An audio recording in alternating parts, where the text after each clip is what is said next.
కుప్పన బాబుకుమార్ గారు వీళ్ళందరూ తెలుగుదేశం పార్టీలో చేరిక సందర్భంగా లోకేష్ బాబు వాళ్ళ పార్టీలకు సాధారణంగా ఆహ్వానించారు. అలాగే గన్నవరం నియోజకవర్గం గురించి 2 నిమిషాలు మాట్లాడదామని మీ ముందుకొచ్చా. నా కాన్స్టిట్యున్సీలో 724 ఓట్లు విజయవాడ టౌన్లో డబుల్ ఓట్లు ఉన్నాయి. అంటే అదే పేరు అదే మనిషి. ఆ మనిషి ఒక ఓటర్ కార్డు రవిచంద్ర గారు లాంటి ఆయన ఓటు పరిగణలో తీసుకుంటే ఆయన కళ్ళజోడుతో ఒక ఫోటో దిగి కళ్ళజోడు లేకుండా ఒక ఫోటో దిగి 2 సార్లు అలాంటి ఓట్లు ప్రూఫ్లు కూడా ఇస్తాం మీకు. ఇప్పుడు భార్గవ సాయి తేలు శంకర్రావు తేలు 2289 ఇది మన కాన్స్టిట్యున్సీ గన్నవరంలో డబుల్ ఎంట్రీ 1226 4 768 2 ఓట్లు. ఇలా మొత్తం 724 ఓట్లు ఉన్నాయి ఇప్పటివరకు ఐడెంటిఫై చేసినాయి. ఈ విఆర్ఓకి లెటర్ ఇచ్చాం, వాళ్ళు ఏం చేస్తారో చూస్తాం. కలెక్టర్ కూడా రిప్రజెంటేషన్ ఇచ్చాం. ఇక పోతే నైబర్ కాన్స్టిట్యున్సీ అది పామర్ కావచ్చు, విజయవాడ సెంట్రల్ కావచ్చు, గన్నవరంలో కూడా ఓటు నమోదు చేశారు వేరే కాన్స్టిట్యున్సీ వాళ్ళు వచ్చి. ఆ లిస్ట్ కూడా క్లియర్గా ఇచ్చాం విఆర్ఓకి కలెక్టర్కి.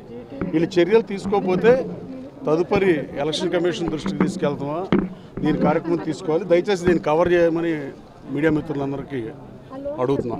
అలాగే గత ఎన్నికల్లో గన్నవరం నియోజకవర్గంలో దొంగేళ్ల పట్టాలు ఇచ్చిన విషయం గన్నవరం నియోజకవర్గ ప్రజలకే కాక రాష్ట్ర ప్రజలకు కూడా తెలిసిన విషయమే. ఆ రోజు ఏప్రిల్ 5వ తారీఖున 2019లో ఈ రోజుకి మా డాక్టర్ రామచంద్ర గారు దుట్టారాజేంద్ర గారు వైసీపీలో ఉన్నాడు. ఆయన వెళ్ళి కేసు నమోదు చేశారు హనుమాన్ జంక్షన్ పోలీస్ స్టేషన్లో. ఆ రోజు ఎంఆర్ఓ డ్యూటీలో ఉన్న ఎలక్షన్ టైంలో ఉన్న ఎంఆర్ఓకి దొంగేళ్ల పట్టాలు పంచారని. సరే, దాని మీద ఎలక్షన్ పిటిషన్ ఫైల్ చేసాం. హైకోర్టులో కేసు పెండింగ్ ఉంది. ఛార్జ్షీట్లో ముఖ్యమైన ఏవన్నీ తీసేసి మిగతా ఉంచారు. వాళ్ళలో చాలామంది ఇప్పుడు నేను తెలుగుదేశం పార్టీలోకి మారాను కాబట్టి నాతో పాటు నా సహచరులుగా మా నాయకుల పేర్లు కూడా ఉన్నాయి. అలాగే నూజివీడు కోర్టులో కూడా కేసు ఫైల్ చేసాం ఆ దొంగల పట్టాల మీద.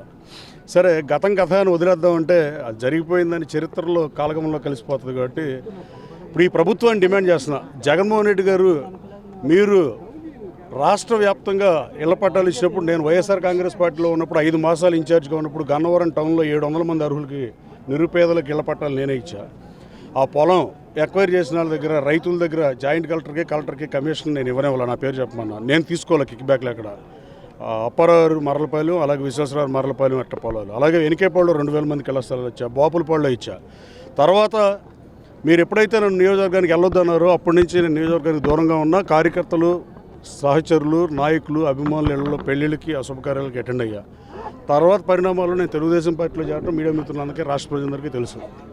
కానీ జగన్మోహన్ రెడ్డి గారి ప్రభుత్వం ఇచ్చే ఇళ్ల స్థలాల పంపిణీ విషయంలో మళ్ళీ గన్నవరంలో మరోసారి దొంగ ఇళ్ల పట్టాల పంపిణీకి రంగం సిద్ధమైంది. ఆ రోజున మొన్నటి వరకు ఎంఆర్ఓగా ఉన్న నరసింహారావు అనే ఆయన మళ్ళీ సంతకాలు పెట్టి ఇప్పుడు ఇచ్చే పరిస్థితి ఉంది.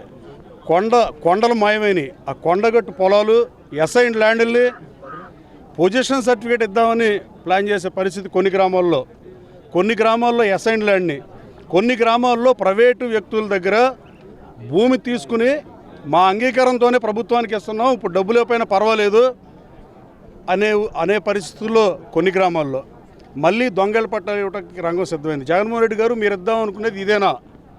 జగన్మోహన్ రెడ్డి గారు ప్రభుత్వాన్ని సూటిగా ప్రశ్నిస్తున్నాం. మీ దగ్గర పనిచేసి వచ్చా, మీరు ఇచ్చే జగనన్న కాలనీలో ఫస్ట్ స్వాగతించేది నేనే.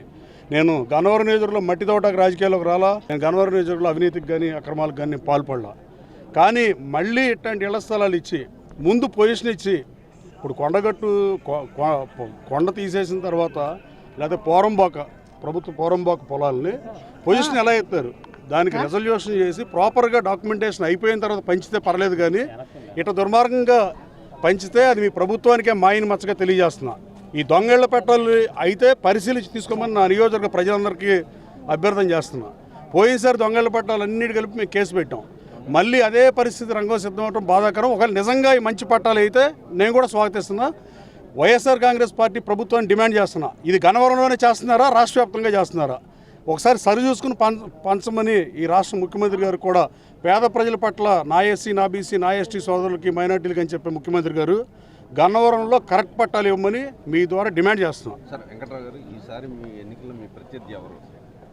ప్రత్యర్థి ఎవరు? వైఎస్ఆర్ కాంగ్రెస్ పార్టీ చెప్పాలి కదా, జగన్మోహన్ రెడ్డి గారు డిక్లేర్ చేయాలి. అది మార్పులు చేర్పులు జరుగుతున్నాయి కదా మీరు ఎదురు పార్టీ విషయాలు మనం మా పార్టీ నుంచి వచ్చేసాం, మనం గౌరవంగా ఉన్నాం.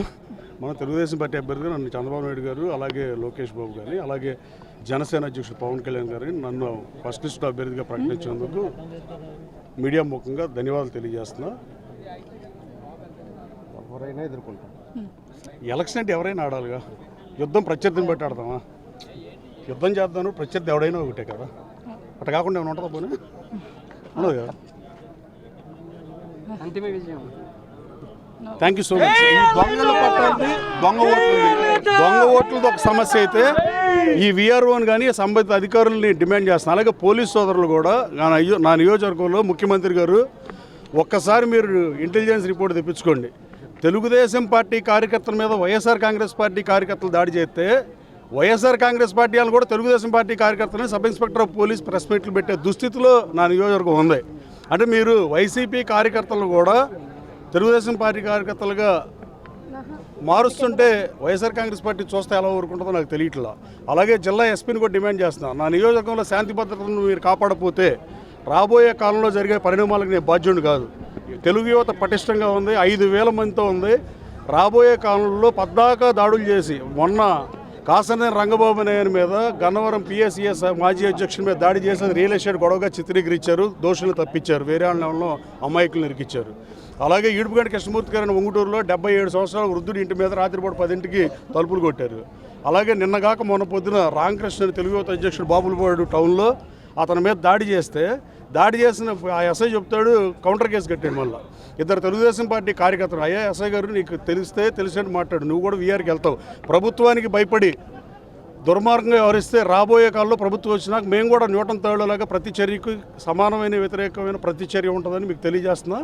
తెలుగుదేశం పార్టీ కార్యకర్తలు ఇద్దరు గొడవ పడితే తెలుగుదేశం పార్టీ ప్రెసిడెంట్ ఉంటాడు, మండల పార్టీ ప్రెసిడెంట్ ఉంటాడు, నేనున్నా, జిల్లా పార్టీ ప్రెసిడెంట్ ఉంటాడు, కొనగళ్ళ నారాయణ గారు ఉంటాడు, ఇట్లా ఎవరో ఒకళ్ళు కొల్లు రవీంద్ర గారు ఇంకోళ్ళు మేము పరీక్షించుకుంటాం తప్ప పోలీస్గా నీకు అది నీ డ్యూటీ కాదని కూడా ఎస్ఐకి వార్నింగ్ ఇస్తున్నా.